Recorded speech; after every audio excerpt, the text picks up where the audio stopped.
Hey guys, it's Bill Q with BiCO Jigs, and today we're out here on a maybe a 50-acre pond that's pretty choked with coontail to the surface, starting to die. Water temperatures in the low 50s, 50, 52 and a half. And all I'm doing is dropping the new 1-ounce BiCO BoMB in this stuff, and fishing it on a 7.2 Elite heavy rod, 50-pound braid. I camouflaged the braid a little bit with some brown and green markers just to break it up when it starts to turn white. It's more of a confidence thing than anything. But I've got the BoMB with my absolute favorite trailer on it, which is a Zoom Super Hog. I've been catching them on all different colors. The color is really not all that important most of the time. But this is a black and blue.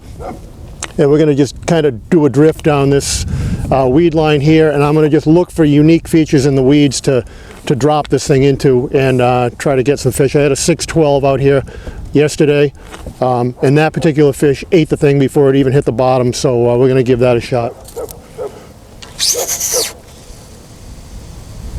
I'm not dropping this thing in the pockets. I'm looking for thick vegetation.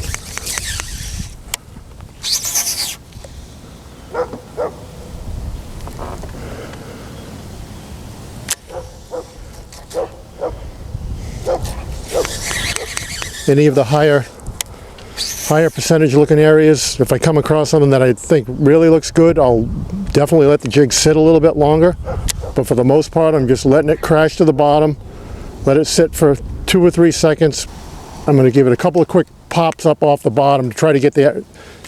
I just picture a fish coming over, seeing it fall down through the weeds. They don't eat it on the fall, they come over to look at it, and it's just sitting there doing nothing. I might give it 10 or 15 seconds without moving it. And then a couple of quick pops up off the bottom, and then they'll nail it. That happens a lot.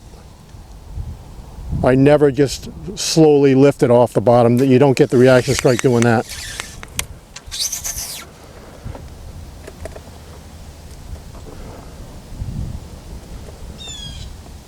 I see guys that do this style of fishing and they flip in and they just start lifting the bait up and down. That's not really too effective. I haven't found it to be. Maybe on occasion, but I try to get those reaction strikes either going down or coming up.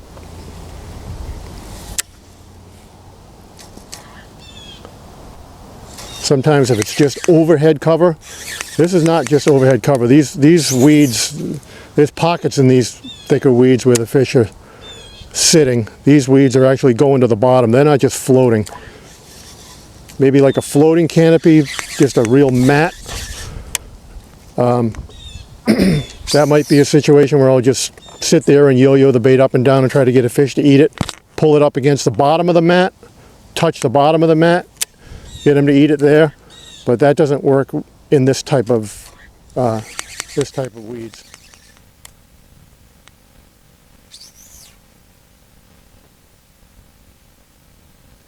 Just really watching my line, especially some of these bigger fish that eat this thing on the fall. You won't even, a lot of times, doesn't matter, braided line, expensive rod, sensitive rods, you still don't feel them.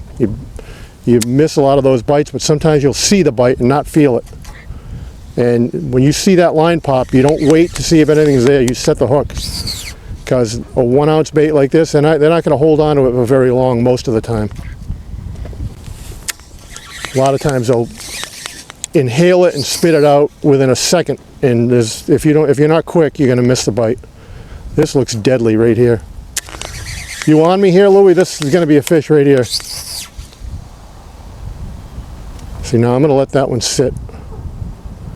That's just different looking than anything on this whole stretch. So I'm going to let that sit. I still haven't moved it. Still haven't moved it.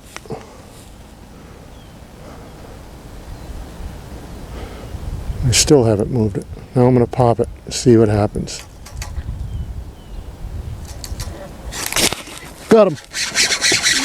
All right, now it's a little fish, but that is a pretty good example of